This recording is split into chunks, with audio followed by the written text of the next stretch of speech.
Bismillahirrahmanirrahim. Alhamdulillahirabbil alamin. Wassalatu wassalamu ala asyrafil anbiya'i wal mursalin wa ala alihi wa sahbihi ajma'in. Subhanaka la ilma lana illa ma 'allamtana innaka antal alimul hakim. Ya alim 'allimna min ilmika kama tarda bihi anna.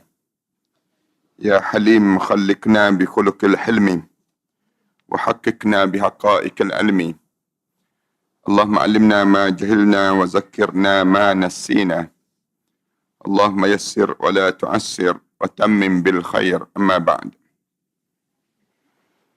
Hadirin yang dirahmati sekalian, alhamdulillah kita syukur pada Allah kerana kita sudah berada pada 10 terakhir Ramadan dan kita dah sampai pada kemuncak daripada yang disebut dengan amalan-amalan kita sepanjang bulan Ramadan Al-Mubarak ini.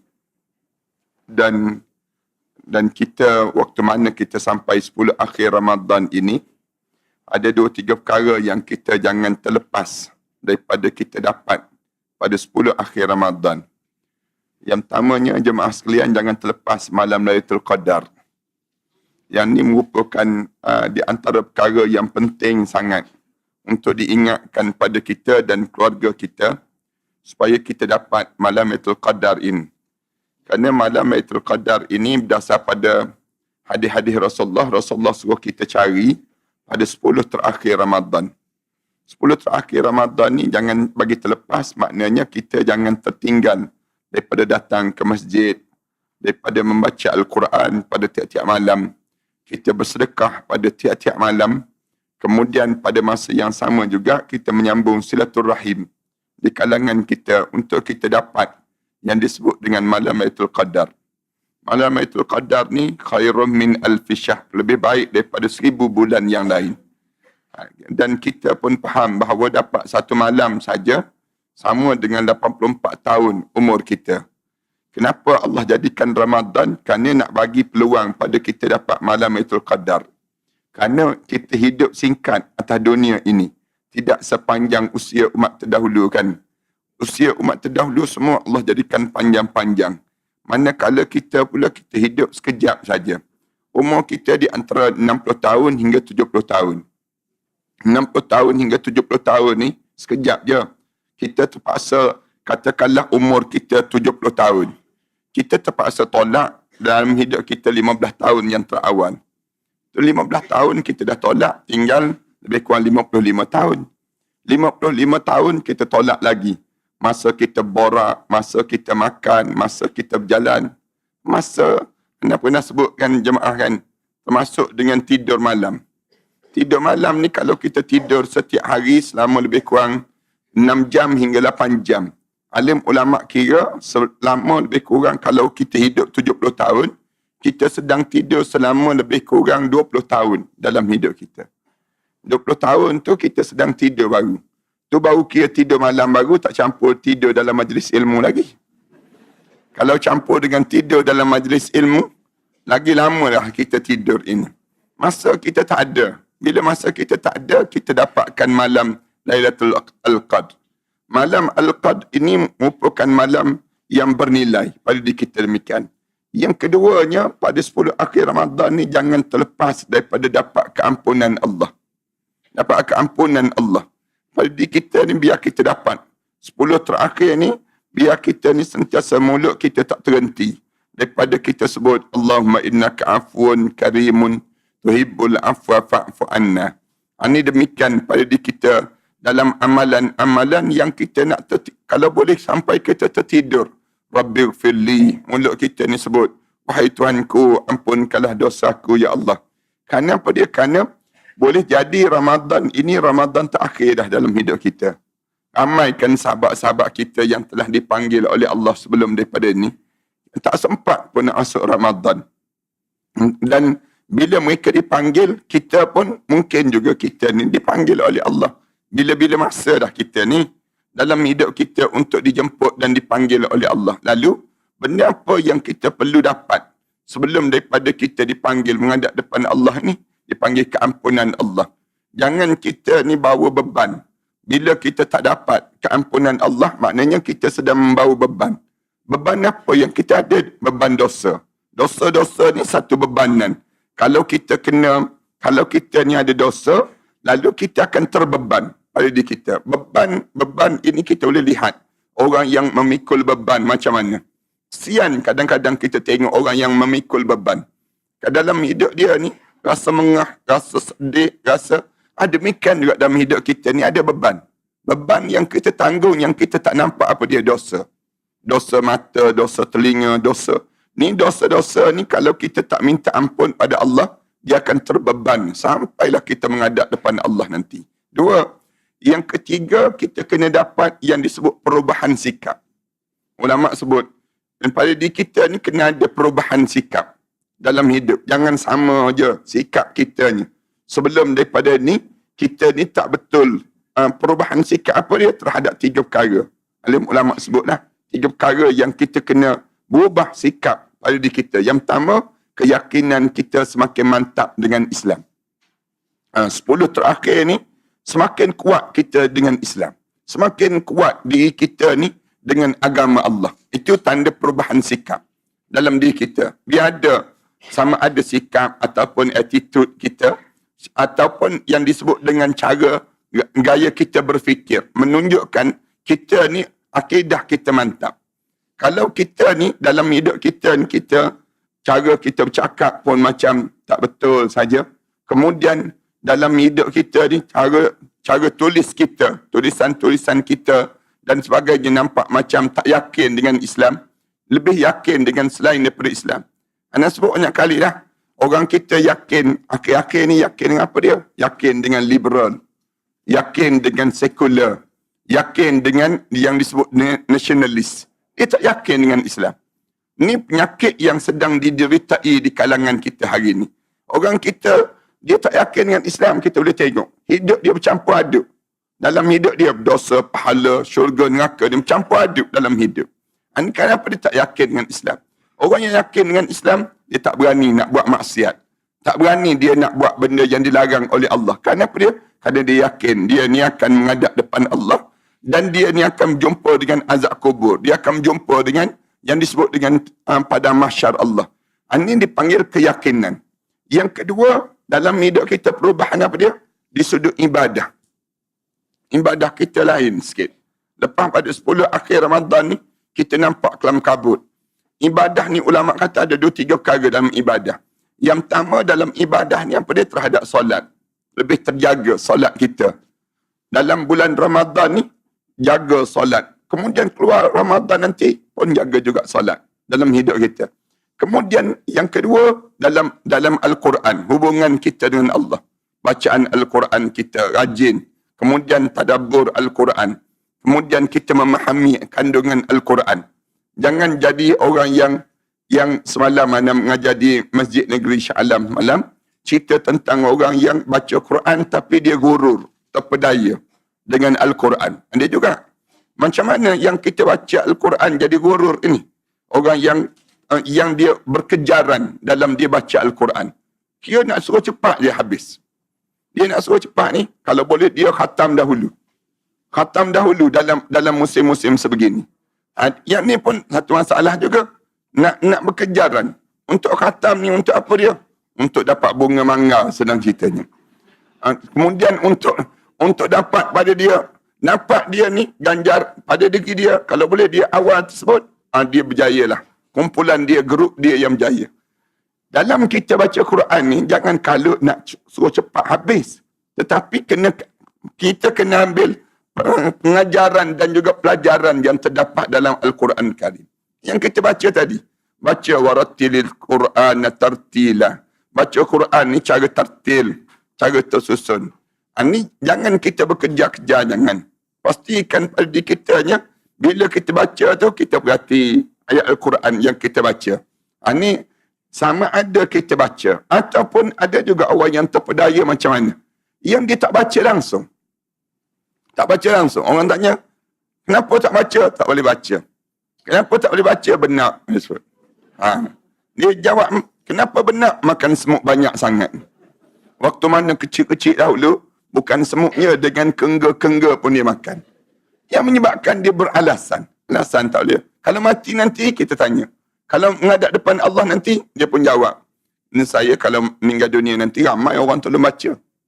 Nah, ramai orang akan tolong baca. Yang ni pun terpedaya. Jangan. Dalam hidup kita ni, biar kita latih diri kita di sudut, dipanggil ibadah kita dengan Allah. Dalam ibadah kita. Termasuklah ibadah 10 akhir Ramadan ni apa dia? Yang kita kena jaga. I'tikaf. I'tikaf ni orang kita tertinggal. Ramai orang kita ni tertinggal i'tikaf. Padahal i'tikaf ni satu amal ibadah yang dibuat oleh Rasulullah sallallahu alaihi wasallam. Anak perhati kenapa? Kerana kita masih lagi kalut dengan urusan dunia. Tambah 10 akhir Ramadan, orang kita dah mula berkira-kira terhadap yang disebut dengan balik kampung. Orang kita dah mula, ni suasana di sebelah Asia lah. Di sebelah Asia ke, di kalangan kita ni, budaya balik kampung yang menyebabkan kita tak berintikaf. Anak fikir kita kena buat sesuatu untuk kita nak suruh susun orang kita ni kembali balik kepada mentaati cara yang dilakukan oleh Rasulullah sallallahu alaihi wasallam. Rasulullah sallallahu alaihi wasallam 10 akhir duduk masjid, tak balik-balik. Bila Rasulullah balik? Pada malam Hari Raya Aidilfitri. Malam Hari Raya baliklah. Sama juga kalau saya nak sebut pada ibu-ibu dan ayah-ayah yang berada rumah kalian dah tak balik kampung dah.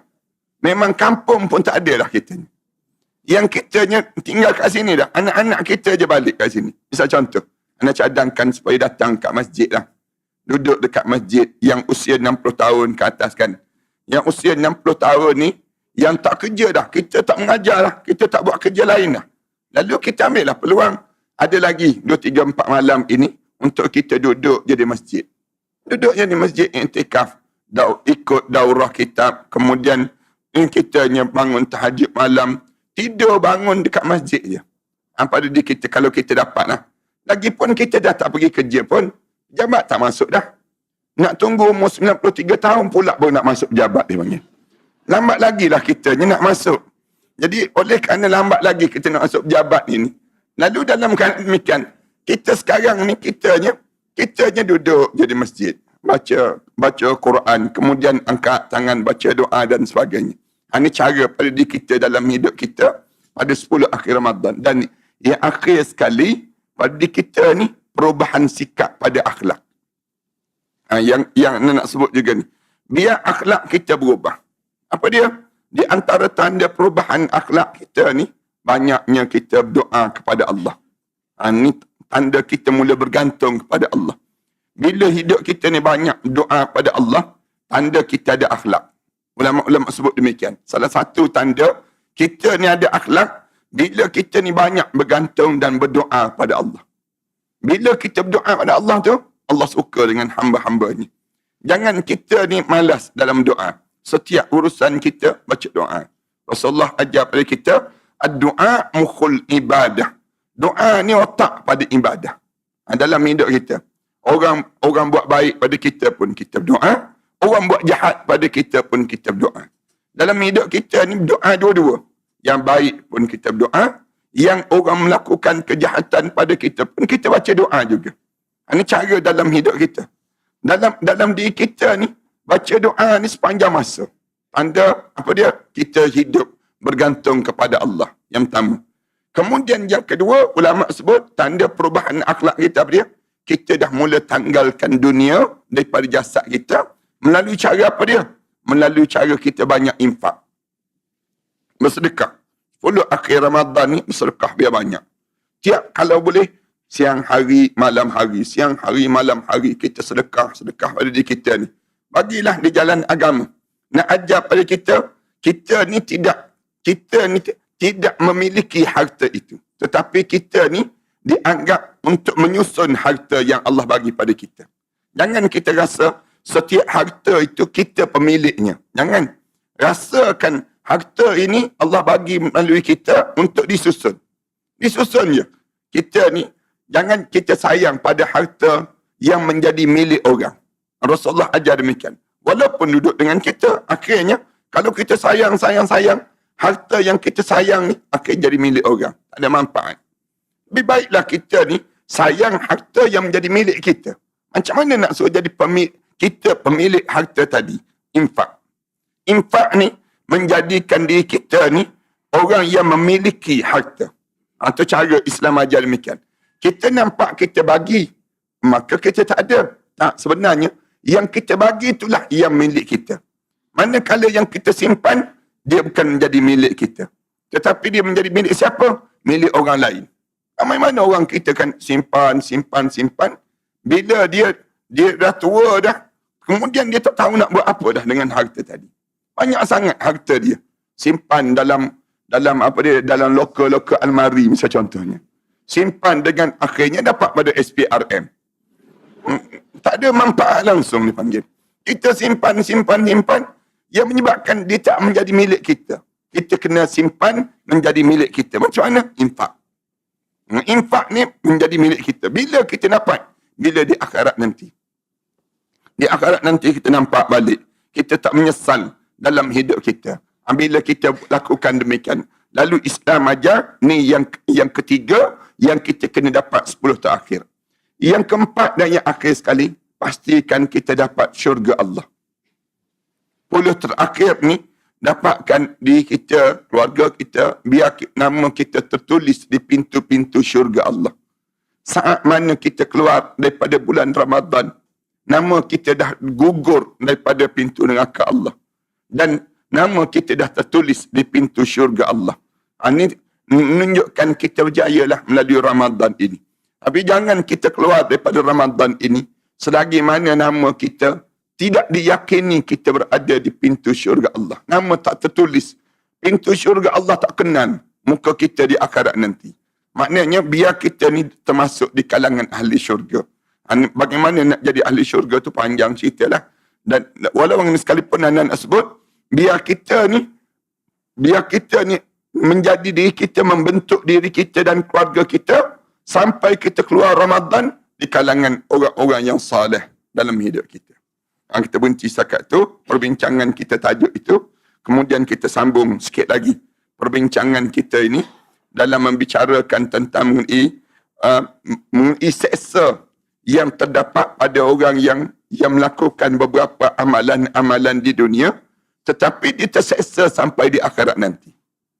Di antara yang terseksanya ialah orang yang melakukan khianat. Kita berhenti pada minggu yang sudah kan. Cerita tentang pengkhianat. Pengkhianat ni, macam mana Allah jadikan pada dia bila berada di pada mahsyar nanti. Ada bendera panji kat belakang dia yang keluar daripada badan dia sehingga kan nampak panji itu ditulis pengkhianat. Na'udzubillah min dzalik. Pengkhianat ni macam mana? Orang yang diberi tanggungjawab, tiba-tiba dia tak tunai tanggungjawab yang ada pada dia, maka di waktu tersebut dia tak cuba berusaha untuk nak menunaikan tanggungjawab yang ada pada dia, maka dia dianggap pengkhianat. Dalam diri kita ni, kita boleh dianggap pengkhianat pada diri kita. Pengkhianat pada keluarga kita. Pengkhianat kepada masyarakat kita. Pengkhianat pada negara kita. Boleh terjadi dalam hidup kita demikian. Khianat pada diri sendiri. Ramai orang khianat pada diri sendiri. Sampai masa tidur, dia tak tidur. Misal contohnya. Dia tahan. Dia buat khianat pada diri dia. Dia dah tahu dah dia ada penyakit kencing manis. Tapi dia makan juga manis-manis. Maknanya kamu khianat pada diri kamu. Dosa kamu. Kamu buat khianat pada diri kamu sendiri. Dah tahu dah kita dia ada penyakit. Dah tahu dah kita kencing manis kan. Orang tegur dia, kan dah ada penyakit kencing manis kan. Dia kata, ya ada. Habis tu, kenapa apa masalahnya dia marah balik. Kita kata, tak boleh lah, dah ada dah penyakit ni, kena jaga-jagalah. Kerana kita dah tak boleh nak kawal dah diri. Dia panggil. Dia pun tunjuk balik. Tu orang dalam kubur tu kawal semua tu disebut. Tak masuk dalam kubur juga disebut. Dia marah pada kita balik. Ya, kamu buat demikian. Lama-lama, kamu ni sendirinya akan buat khianat pada diri kamu. Itu khianat pada diri. Khianat dalam rumah tangga sama juga. Suami yang buat khianat pada isteri. Isteri yang buat khianat pada suami. Kemudian anak-anak yang buat khianat pada mak ayah. Dalam rumah tangga.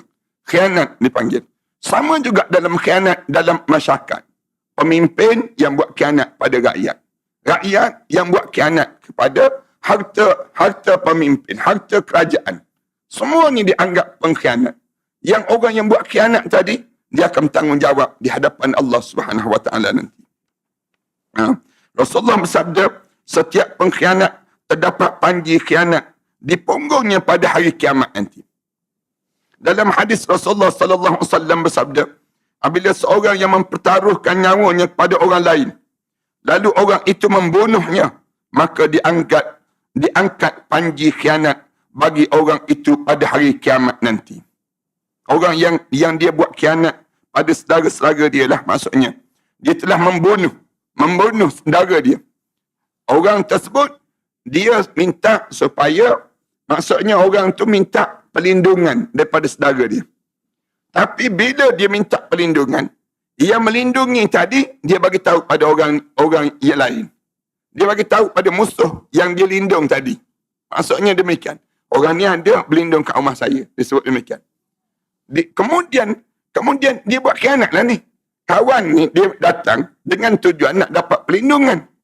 Lalu kita pula kata tak apa. Duduk kat sini. Samat kat rumah saya. Kita buat khianat pada dia yang macam mana? Kita pergi bagi tahu pada musuh dia. Ada kat rumah tu. Saya dapat ganjaran. Kalau kamu nak tahu maklumat tentang dia ni, saya minta bayaran sekian. Dia pun buat khianat. Kemudian buat khianat tadi, orang tu datang dan bunuh dia. Di akhirat nanti, yang mendedahkan rahsia tadi, yang bagi tahu tadi, dia akan dibangkitkan dengan keadaan yang belakang dia tu ada panji yang disebut dengan panji khianat yang ditunjuk oleh Allah SWT. Ingat kan Saddam Hussein dahulu kan? Saddam Hussein tu lari dalam tanah kan? Lari dengan tanah, dengan duit dolar. Duit dolar yang dia lagi dalam tanah tersebut. Kemudian yang buat khianat pada dia siapa? Sepupu dia je. Sepupu dia lagi dalam kebun lah. Masuk duduk dalam tanah. Kemudian sepupu dia ni dapat tawaran. Tahu yang dia duduk berada kat mana. Kemudian lepas tersebut, sepupu dia bagi tahu pada Amerika. Ni duduk kat sini. Bagi tahu pada Amerika. Amerika pun datang. Angkat dia, tarik dia. Kemudian akhirnya digantung jenazah Saddam Hussein tu sendiri. Khianat dipanggil. Ramai mana orang yang khianat? Ya, waktu mana kamu ada kuasa, orang tak berani nak buat khianat pada kamu. Bila kamu hilang kuasa, ada dah orang nak buat khianat. Ramai orang-orang yang akan buat khianat pada diri kamu di saat mana kamu kehilangan kekuatan pada diri kamu di saat demikian. Banyak sangatlah. Kalau kita cerita banyak ni, kita pula kena marah nak negara. Lalu baik kita tak payah cerita banyak. Faham sendiri senang ceritanya. Nak sebutnya gambaran khianat ni berlaku. Para hadirin sekarang tengok dalam dunia kita kan. Khianat mengkhianati. Khianat mengkhianati itu berlaku di kalangan kita. Orang ni tuduh orang ni. Orang ni pula tuduh orang ni. Tuduh menuduh. Kemudian saling tuduh menuduh. Lama-lama baik pula dua-dua orang. Misal contohnya tuduh menuduh. Ni benda apa yang sedang berlaku? Bingung habis dalam keadaan demikian, dalam suasana begini, yang kena belantan, yang kena peluru, gas dan sebagainya, macam mana? Maknanya kamu khianat. Mana satu ni yang betul ni? Kita jadi keliru dalam hidup kita. Yang dituduh tukar betul, ataupun yang menuduh yang betul. Ataupun dua-dua ni sedang berlakon. Sedang berlakon dalam keadaan yang macam tu. Macam mana keadaan demikian? Khianat. Kamu buat khianat. Jangan demikian dalam hidup ini. Khianat mengkhianati di kalangan kita. Kadang-kadang orang ni buat khianat. Kalau kita pergi tempat-tempat lelongan awam, misal contoh kan. Khianat pun terjadi. Dia ni diupah untuk menaikkan harga. Untuk bidding ni sendiri. Bila orang dia tahu dah ada orang nak beli. Ada dah orang datang nak beli. Jarang nampak muka ni nak beli. Tiba-tiba datang. Bila datang, dia pun mula naikkan harga. Lepas tu orang ni naik. Dia pun naik lagi. Supaya apa dia? Supaya harga tersebut menjadi melonjak naik. Dosa kamu buat khianat. Jangan jadi pengkhianat, dia panggil. Anda dipahamkan sama juga.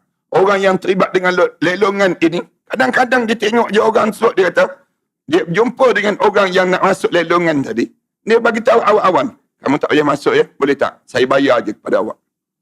Saya bayar awal-awal lagi pada awak. Jadi untuk saya, untuk syarikat saya datang mewakili syarikat saya. Dia sebut demikian. Saya bayar awal-awal lagi pada awak, 20,000 saya masukkan dalam akaun tu. Dia akan sebut demikian.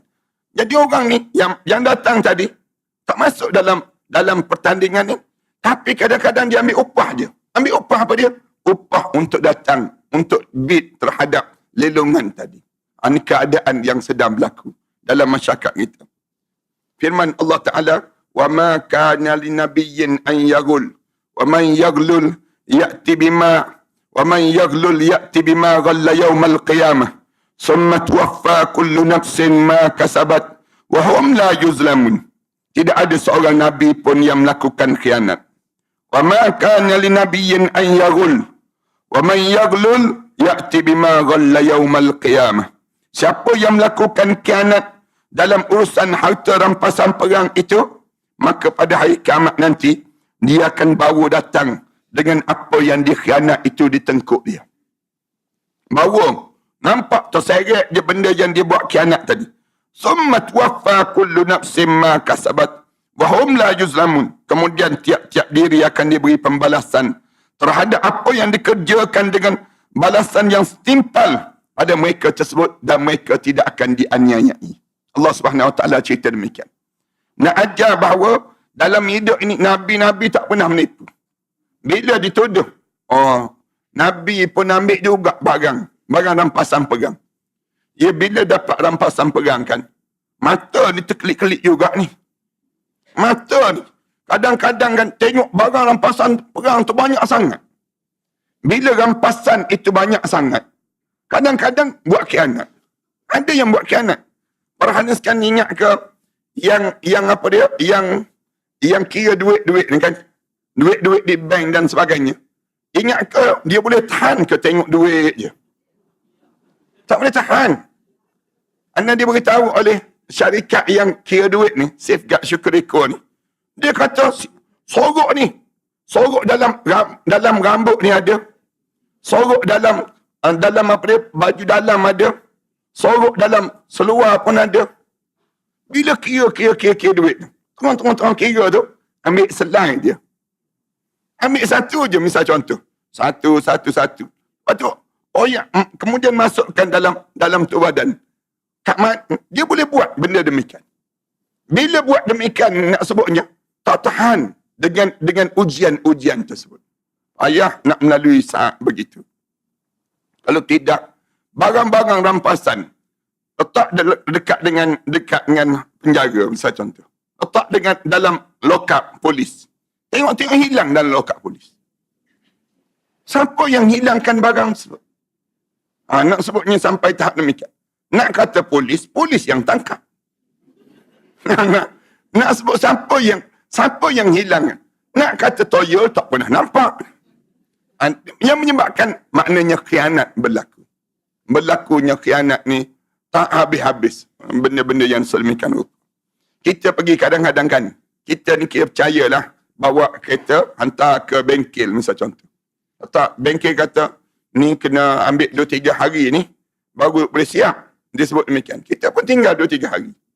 Tinggal 2-3 hari, lepas pada tersebut, kita tak pergi ambil balik, bawa balik, tengok barang palsu dah dia letak. Dalam tersebut, khianat. Dia tukar barang-barang yang original dia ambil, kemudian dia letak yang palsu. Dia ambil. Ni ada juga demikian. Yang khianat lagi, dia ambil anak kunci tu, dia duplicate. Anak kunci ni. Kemudian, tak lama lepas pada tersebut, tak lama pada tu, kereta ni dah balik, dah elok. Hilang 2-3 hari orang datang ambil. Allah, khianatnya orang. Nak sebutnya bagaimana nak jaga orang daripada khianat. Anda ingat lagi Ustaz Nik Bakri Nikmat. Dia kena demikian. Dia beli kereta Nazar. Baru je kereta tersebut. Baru je. Dia pergi hantar ke bengkel. Kemudian, lepas pada tu, 2-3 hari lepas pada tu, orang datang ambil. Ambil tu, bunyi lagi siren tu dia kata. Bekerja dia lari. Mana sempat nak kejar. Nak lari kejar, nak kejar kereta tadi. Yang dicuri. Senang je orang nak buat khianat. Kadang-kadang jadi demikian. Para ulama berkata, ini bukan perumpamaan, tetapi benar-benar berlaku di akhirat nanti. Ulama sebut, sebagaimana ditekankan oleh Rasulullah sallallahu alaihi wasallam, orang yang khianat pada hari kiamat datang dengan memikul barang yang dikhianatinya itu. Siapa yang buat khianat dengan jiran dia, misal contoh je, dia apa dia? Dia ambil tanah jiran dia sejengkal je. Dia masukkan pagar dia dalam tanah jiran dia. Dalam tanah jiran dia. Di akhirat nanti, Allah balut 7 petala bumi itu di tengkuk dia. Dia terheret tanah tadi. Di padang mahsyar nanti. Khianat yang dilakukan. Jangan. Ini nak kena jaga sangat dalam hidup kita. Benda-benda demikian. Jangan ambil barang orang. Di akhirat nanti banyak ni. Yang tarik senduk-senduk, sodik-sodik ni kan. Yang pergi rumah orang, tengok cantik juga senduk ni. Ni ambil kat mana ni? Di akhirat nanti kita berjumpa ni. Banyaknya senduk-senduk. Sodik-sodik yang kita ambil tadi. Jangan ambil barang orang. Walaupun cantik macam mana pun, itu nikmat dia, bukan nikmat kita. Jangan kita ni sampai ambil hak-hak orang. Mana orang kita ni ambil barang-barang orang. Bila ambil barang orang, dia nak hantar balik itu, dia segan. Malu lah. Dia dah belajar Allah banyaknya, Ustaz, saya tak ambil barang orang. Nak buat macam mana? Yang ni nak kena pulangkan balik. Yang boleh pulangkan balik, tak apalah. Yang tak boleh pulangkan balik, dosalah kita, menjawab kita di akhirat Allah SWT nanti. Kemudian, dibaharu dia dalam keadaan menderita kerana beratnya barang tersebut. Ialah kalau ambil tanah orang, lagi berat. Ambil hak orang, curi kereta orang, ambil yang disebut dengan kedudukan orang, dengan cara khianat.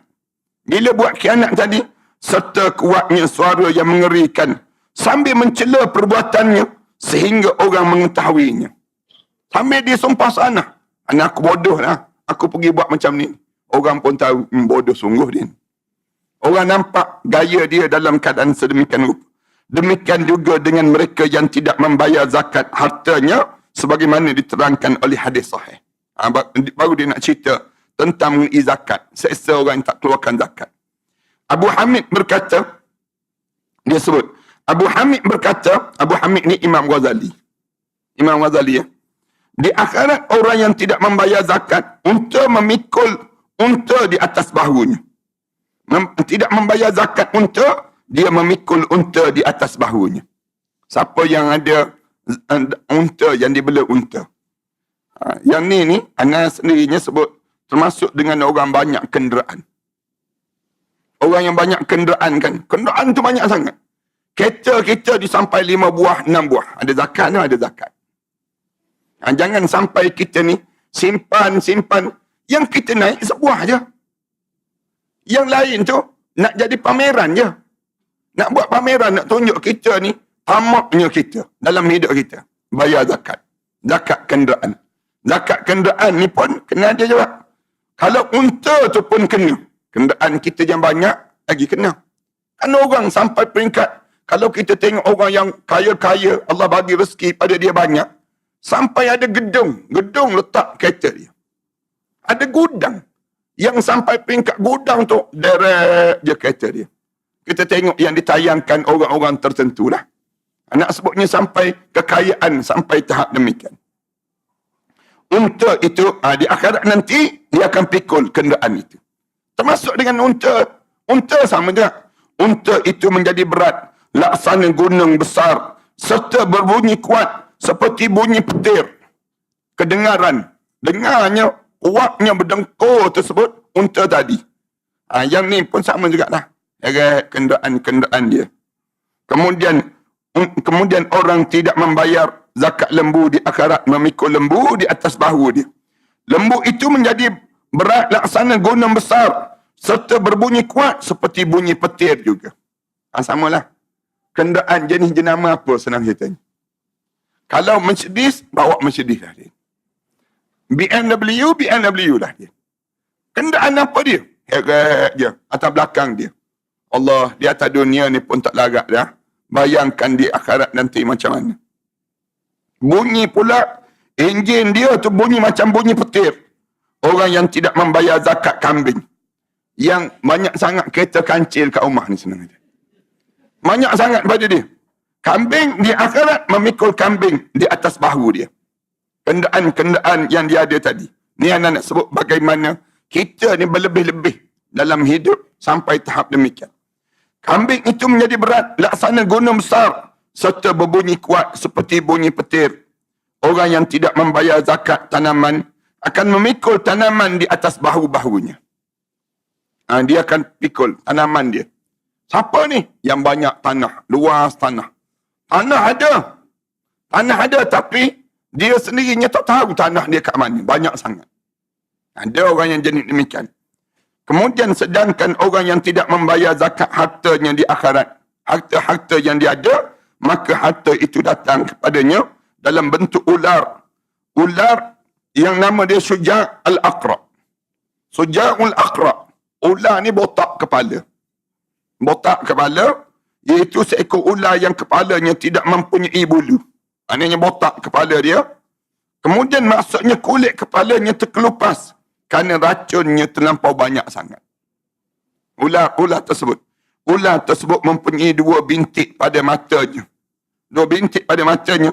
Ular itu membelit lehernya dengan sekuat-kuatnya dan menyesanya dengan seksaan yang pedih.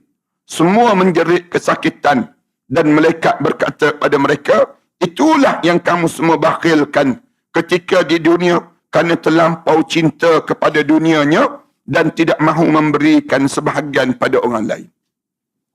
Ini termasuk ni orang-orang yang cincin-cincin dia banyak, gelang-gelang dia banyak, jam-jam dia yang banyak. Jam dia yang banyak, yang jenis penyimpan bolpen yang banyak, yang mahal-mahal. Yang jenis apa dia? Yang tengok atas diri kita.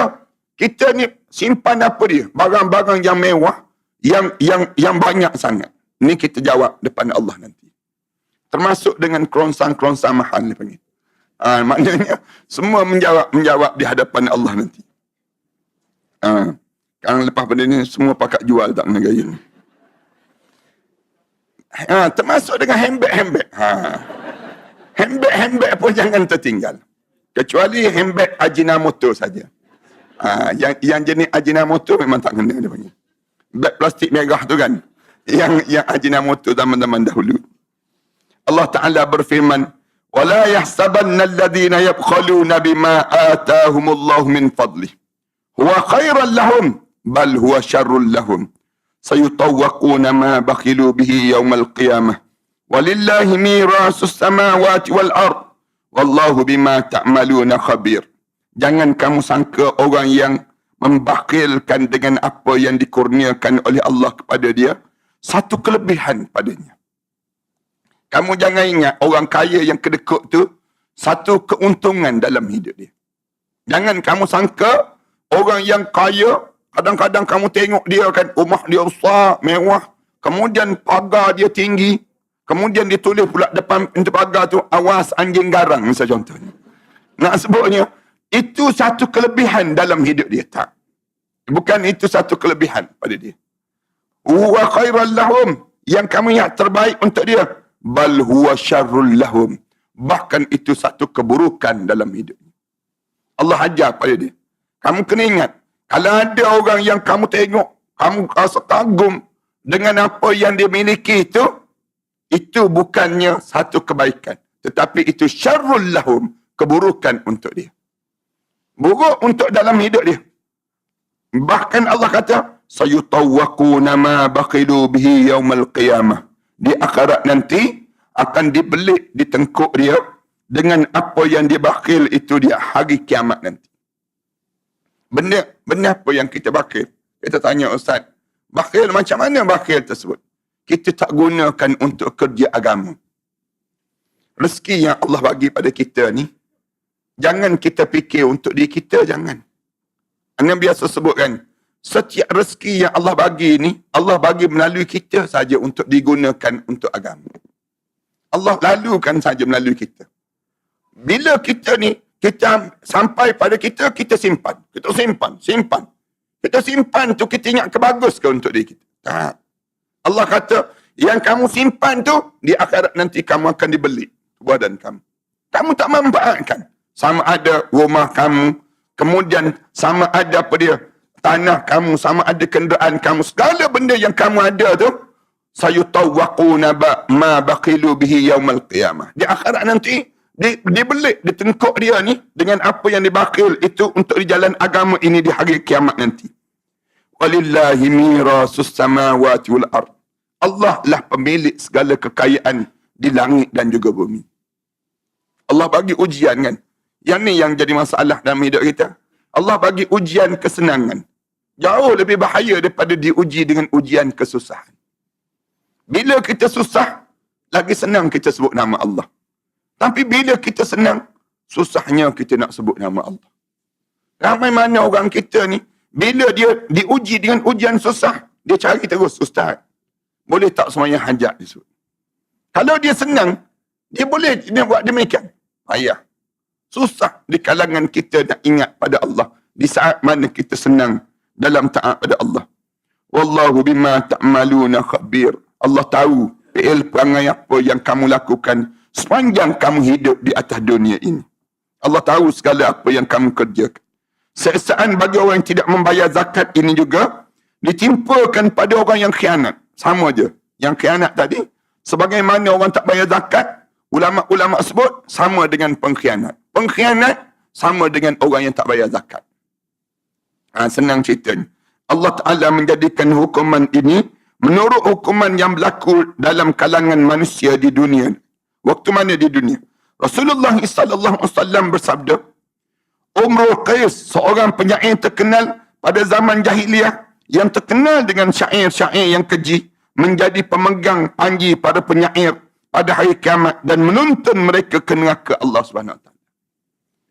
Siapa-siapa yang penulis-penulis lirik, penulis-penulis lagu, kemudian dia pula melagu lagu-lagu tersebut dan sebagainya, dia akan bersama dengan Umrul Qais. Umrul Qais. Umrul Qais maksudnya apa dia? Orang yang penulis lirik yang tak ingat pada Allah. Kalau penulis lirik yang ingat pada Allah, itu dibenarkan dalam syarak. Kadang-kadang kan, kita ni ada orang yang sastra, bahasa-bahasa dia cantik, bahasa dia indah. Lalu digunakan bahasa dia tadi untuk mentaati perintah Allah, menarik orang kepada taat pada Allah. Itu dibenarkan dalam syarak. Tetapi bila kita ni, ada kelebihan, kita tulis lirik-lirik lagu, kita tulis bahasa-bahasa ini, tiba-tiba kita tulis ini untuk apa dia? Tulis tulisan ini untuk mengingatkan pada manusia. Cinta pada orang tu, sayang pada orang ni. Cerita tentang mengenai terhadap makhluk, tidak sampai pada Khalik. Maka kita akan sama dengan Umrul Qais. Rasulullah sebut. Umrul Qais ini di antara penyair, ketua penyair yang akan membawa manusia ke dalam neraka Allah SWT. Na'udzubillah min dzalik.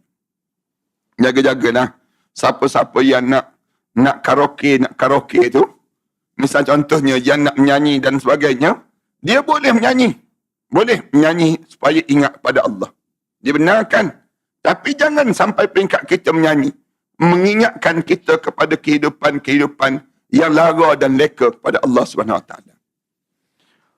Barat kan, dia nak gantikan Al-Quran, dia gunakan dengan penyanyi-penyanyi ni supaya orang kita tak minat dengan Al-Quran. Minat dengan apa dia? Dengan lagu-lagu. Ni lagi hujung Ramadan ni, lagi kalut dengan lagu raya ni. Lagu balik kampung dia. Dia senyap-senyap dia seorang-seorang tersebut. Sibuk dengan lagu raya. Padahal lagi hujung Ramadan ni patutnya lagi kita dengar Quran. Lagi dengar Quran. Tak. Kalau telefon Jerih Hebah ni, saya tujukan lagu raya ini pada nenek kesayangan saya yang sedang berada di kampung, yang sedang gentil kuih. Dengan ucapan gentillah kuih elok-eloknya. Disebut demikian. Jangan kita, biar kita di hujung-hujung gini, telefon Jerih Hebah. Saya tujukan surah Al-Baqarah pada nenek saya.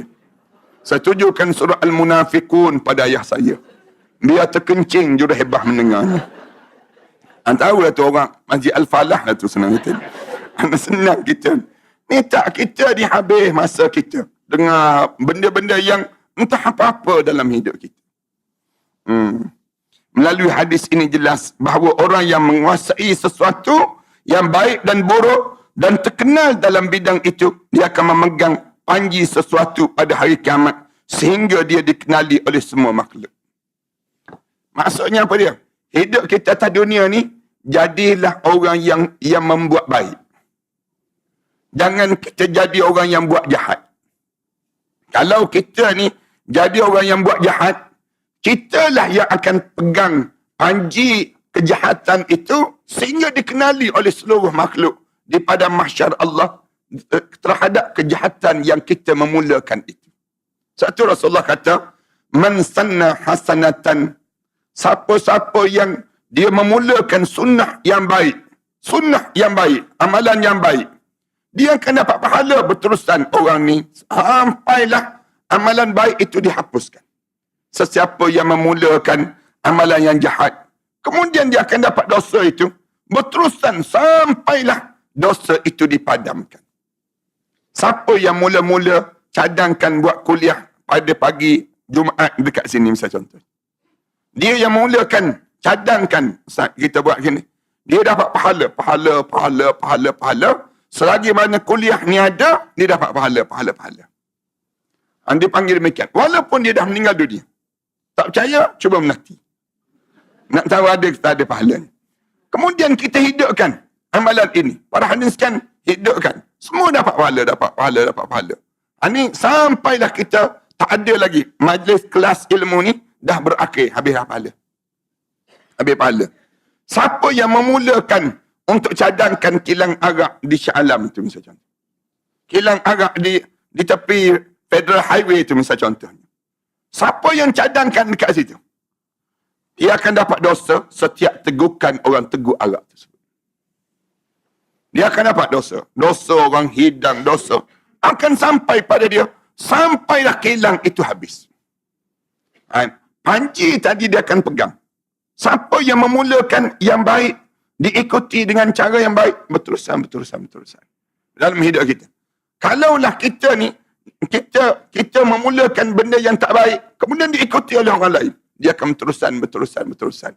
Sampailah keadaan itu kehilangan daripada diri kita. Termasuk arahankan dalam hidup kita ni, kita buat apa saja kebaikan dalam keluarga kita ke, dalam masyarakat kita ke, semuanya akan dapat ganjaran pada kita. Sama juga dengan yang mangkah. Senang kita. Yang mangkah ni, betul pangkah, dapat pahala 5 tahun. Salah pangkah, dosa lah 5 tahun. Dalam diri kita. Kalau betul pangkah kita tadi, betul dapat pahala. Yakin sungguh. Dapat pahala. Pada diri kita demikian. Salah pangkah kita, 5 tahun dah menanggung. Menjawab depan Allah terhadap keadaan yang akan dilalui tersebut. Abu Hamid dalam Kashful Ulum Al-Akhirah berkata, perkara pertama yang akan dilalui ni, kita sambung lepas raya nantilah, insyaAllah. InsyaAllah. Kita lepas raya nanti, kita sambunglah. Tajuk ni panjang. Kerana dalam tajuk ni dia panjang sikit. Dia cerita tu. Kita sambung. Kalau Allah panjang lagi umur kita, lepas raya nanti kita akan sambung dalam tajuk ni lah, insyaAllah. Dan mudah-mudahan Allah panjangkan lagi umur kita, terutama pada saat 10 akhir Ramadan ni. Mari kita berdoa, mudah-mudahan doa kita, Allah mustajabkan doa kita dan Allah jadikan kita ni di kalangan semua yang hadir pada pagi ni, termasuk kalangan ahli syurga Allah, insyaAllah. Ana harap supaya kita dapat, Allah bagi peluang pada kita, ganjaran-ganjaran yang banyak dan kelebihan-kelebihan yang banyak yang Allah kurniakan pada kita. Jemaah sekalian, sekali lagi ana sebut ni lah. Jemaah, tolong ambil pamphlet ni lah. Pamphlet ni yang ana sebut ni. Ana sedang nak siapkan, sekarang tengah buat dah. Kita dah bangunkan masjid di Pulau Langkawi. Di Pulau Langkawi ni, jadi ana nak sangat kalau jemaah-jemaah yang boleh tolong panjang-panjangkan pada siapa yang nak tolong buat masjid ni. Dan ana dah sebut dah sebelum daripada ni. Selama 2 tahun lebih anak kutip tu ada dekat dengan 600,000 lebih. Dan ana perlu lebih kurang 2 juta lagi untuk nak siapkan masjid ni lah. Dan masjid ni pun kita dah beli, dah besi, dah buat dah foundation kat bawah ni, footing kat bawah tersebut, dan memerlukan dana yang banyak. Di sekolah, di tepi jalan je. Mudah di tepi jalan ke kabel car tu, ataupun dekat dengan jalan masuk ke Datai. Kemudian ana beli tanah, kita dah beli. Bukan ana lah, kita semua jemaah ni. Kita pakat beli dahulu, kemudian kita telah bangunkan ma'ah tahfiz di situ. Jadi, sekarang ni masjid ni kita nak siapkan lah, nak bangunkan. Dah mula dah bobo ni dalam bulan Ramadan baru ni. Kemudian kita perlukan dana-dana ni yang banyak. Jemaah pakat ambil pamphlet ni, panjang-panjangkanlah pada 10 terakhir Ramadan ini. Dan niat untuk arwah ayah, arwah mak kita. Moga-moga nama-nama dia tercatat di setiap batu-bata yang dibangunkan itu, insyaAllah. Ini cara demikian lah. Ana tak letakkan berapa. Belum daripada ni, ana letak dalam 100 ringgit sekaki. Tapi yang ni, ana rasa kita buka je lah. Berapa saja pun, mudah-mudahan jemaah-jemaah boleh pakai infak dan kita dapat manfaat sebanyak mungkin. Demikian. Yang keduanya, ana pun sedang bangunkan juga lagi asrama di Pahang. Di Pahang, di sekolah Ma'at Hafiz sana ni. Yang ni tak banyak. Perlu lebih kurang 250,000 sahaja. 250,000 lagi yang diperlukan. Yang ni kita buka 100 ringgit je sekaki. Jemaah-jemaah pakat-pakat ambil lah, manfaatkan demikian. Dan kalau boleh pergi ke bank dan sebagainya, berdiri depan Mission Bank tu, semayang sunat istikharah dulu senang tu. Nak infak ke tak infak, senang ceritanya. Ini pakat-pakat ambil lah pamphlet ni. Mudah-mudahan Allah panjangkan kebaikan kepada diri kita, insyaAllah. Bismillahirrahmanirrahim. Alhamdulillahirrabbilalamin. Assalatu wassalamu ala rasul amin wa ala alihi wa sahbihi ajma'in. Allahumma ighfir dhunubana wa li abaina wa li ummahatina wa li ajdadina wa li masyaikhina wa li jami'il muslimina wal muslimat wal mu'minina wal mu'minat al ahya' minhum wal amwat. Ya Allah, ya Tuhan kami, sehingga kini kami berada pada penghujung Ramadan, ya Allah. Kami masuki Ramadan ini, ya Allah, dengan dosa-dosa yang banyak, ya Allah. Kami memohon pada kamu, ya Allah, agar di saat mana kami keluar daripada Ramadan ini, ya Allah, tidak tersisa lagi baki-baki dosa di tubuh badan kami ini, ya Allah. Pada keluarga kami, anak-anak kami, jiran tetangga kami, pasangan hidup kami, dan bagi mereka yang sentiasa bersama dalam hidup kami ini, ya Allah. Ampunkanlah dosa besar kami dan dosa kecil kami, ya Allah. Dosa yang sengaja dan dosa yang tidak sengaja kami lakukan, ya Allah. Ya Allah, sepanjang perjalanan hidup kami ini, ya Allah, banyaknya ujian-ujian yang kami lalui, ya Allah. Kami pohon pada kamu, ya Allah, dengan setiap jerih payah kami melalui ujian-ujian itu, ya Allah. Kamu ganjarkan pada kami dengan ganjaran pahala-pahala yang berpanjangan pada hidup kami ini, ya Allah. Kamu kafarahkan segala dosa-dosa kami, ya Allah. Kamu jadikanlah kami di kalangan hamba-hamba kamu yang saleh, ya Allah. Ya Allah, ya Tuhan kami, izinkan kami mengadu kepada kamu, ya Allah. Betapa teruknya hati kami ini, ya Allah. Hati kami seringkali berbolak-balik, ya Allah, dalam mentaati perintah kamu, ya Allah. Kamu jadikanlah hati kami hati yang tetap, ya Allah. Tetap dalam mentaati perintah kamu, ya Allah. Pada siang dan malam kami, ya Allah. Agar kami hidup dalam keadaan sentiasa mentaati perintah kamu, ya Allah. Ya Allah, ya Tuhan kami, izinkan kami mengadu kepada kamu, ya Allah. Dalam perjalanan hidup kami ini, ya Allah, seringkali kami difitnah, kami dianiayai dan kami dikhianati, ya Allah. Kami pohon pada kamu, ya Allah, agar setiap khianat itu dipulangkan kembali pada pengkhianat itu, ya Allah. Kami pohon untuk mengadu pada kamu, ya Allah, betapa kami diuji dan diuji dalam hidup kami ini, ya Allah. Ada sahaja di kalangan kami yang melalui ujian penyakit-penyakit yang berpanjangan, ya Allah. Kamu jadikanlah dengan tadahan doa ini, ya Allah, penyembuh kepada penyakit yang dideritai itu, ya Allah. Jadikanlah di kalangan kami saat menadah tangan ini, ya Allah, ada di kalangan kami sedang dililit dengan hutang piutang yang banyak, ya Allah. Kamu jadikanlah dengan tadahan doa ini, ya Allah, penyelesaian terhadap hutang piutang itu, ya Allah. Ada di kalangan kami sedang berantakan kehidupannya dalam kekeluargaannya, ya Allah. Jadikanlah dengan tadahan doa ini, ya Allah, penyelesaian dan kedamaian terhadap kekeluargaan itu, ya Allah. Ya Allah, kamulah yang maha pemurah terhadap hamba-hambamu ini, ya Allah. Murahkanlah rezeki kamu untuk kami ini, ya Allah. Jadikanlah rezeki-rezeki kami dijadikan berpanjangan dan berterusan dalam hidup kami ini, ya Allah. Kamu ganjarkanlah pada setiap mereka yang telah menggunakan segala harta benda mereka dalam mentaati perintah kamu itu, ya Allah, dengan ganjaran yang terbaik untuk hidup mereka, ya Allah. Ya Allah, ya Tuhan kami, izinkan pada kami di nafas terakhir perjalanan hidup kami nanti, ya Allah, menyebut kalimah la ilaha illallah Muhammadur Rasulullah di akhir kehidupan kami nanti, ya Allah. Tatkala mana terbujur kaku jenazah kami nanti, ya Allah, kamu ampunkanlah dosa-dosa kami, ya Allah. Saat mana kami mula dimandikan jenazah kami nanti, ya Allah, menggugurkanlah dosa kami dengan guguran air merinjis badan kami itu, ya Allah. Saat mana kami mula dikapankan nanti, ya Allah, kamu putihkanlah amalan kami, ya Allah. Lebih putih daripada kain kapan yang membalut jasad kami itu, ya Allah. Saat mana kami mula diusung untuk disolatkan nanti, ya Allah, kamu gerakkanlah hati anak kami yang paling saleh, ya Allah, yang akan mengimamkan salat jenazah kami nanti, ya Allah. Yang akan mengusung jenazah kami nanti, ya Allah. Yang akan membawa kami ke liang lahat nanti, ya Allah. Tatkala mana terbujur kaku jenazah kami di kuburan nanti, ya Allah, kamu wangikanlah kubur kami, ya Allah, dengan wangian raihan, ya Allah. Kamu lapangkanlah kubur kami, ya Allah. Kamu jadikanlah kubur kami di antara taman pada taman-taman syurga, ya Allah. Kamu jauhkanlah kubur kami, ya Allah, daripada kawah kepada kawah-kawah neraka, ya Allah.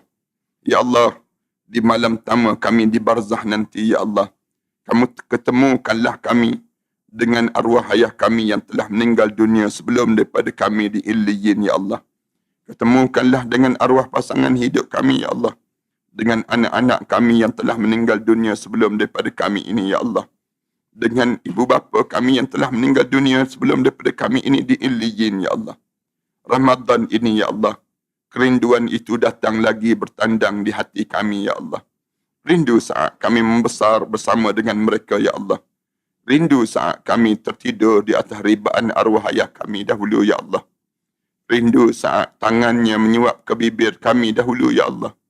Rindu saat-saat kami sujud di belakangnya, ya Allah, mengaminkan setiap patah kataan yang keluar daripada bibirnya dahulu, ya Allah.